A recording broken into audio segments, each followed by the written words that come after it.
আসসালামু আলাইকুম ভিউয়ার্স, আশা করি আপনারা সবাই ভালো আছেন। আমরা আজকে আপনাদেরকে দেখাবো স্ল্যাবের যে কাস্টিং ভলিউম কীভাবে বের করতে হয়। তো এটা হচ্ছে আমাদের একটা স্ল্যাব 15 ফিট আর 10 ফিট। এটার থিকনেস হয়েছে কত 5 ইঞ্চি।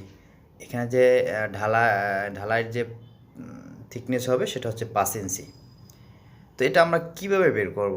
যে অনেক সময় দেখা গেছে ঢালাইয়ের আগে আমাদের এস্টিমেট করতে হয় যে আমাদের এই স্ল্যাবে কতটুকু কাস্টিং আছে, সেই অনুসারে আমাদের কত ব্যাগ সিমেন্ট লাগবে, কত বালু লাগবে, কতটুকু খোয়া লাগবে অথবা পাথর লাগবে, ঠিক আছে?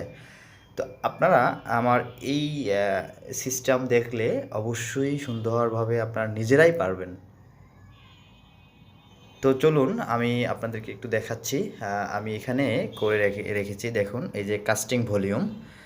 তো এটা হচ্ছে 15 ফিট। এই যে স্ল্যাবের যে 15 ফিট থাকে এটা হচ্ছে সেই 15। তারপর হচ্ছে 10 ফিট। এই যে প্রস্থ দেখুন 10 ফিট, 10 ফিট।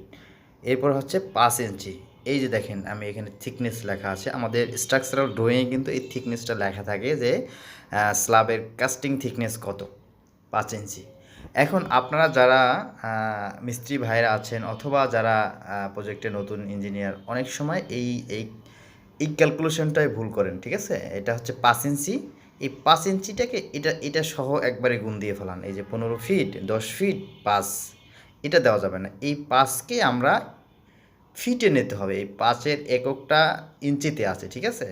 এই 5 ইঞ্চিটাকে ফিটে নিতে হবে। তো ফিটে কীভাবে নেবেন সেটা আশা করি আপনারা সবাই জানেন। নেওয়ার পরে আমাদের এখানে ক্যালকুলেশন করলে এই 15 ফিট, 10 ফিট আর হচ্ছে 5 ইঞ্চি, এটা ক্যালকুলেশন করলে হচ্ছে আমাদের আসে 63 সিএফটি, 63 সিএফটি আমার এখানে ঢালাইয়ের পরিমাণ। এই এতটুকু জায়গায় আমার ঢালাইয়ের পরিমাণ কত আসে? 63 সিএফটি। তো ভিউয়ার্স, আশা করি আপনারা বুঝতে পেরেছেন। কারো কোথাও বুঝতে অসুবিধা হলে আমাদেরকে কমেন্টস করুন, আমরা আপনাদের কমেন্টসের রিপ্লাই দিব এবং কি আপনাদেরকে বিস্তারিত বলবো। আসসালামু আলাইকুম।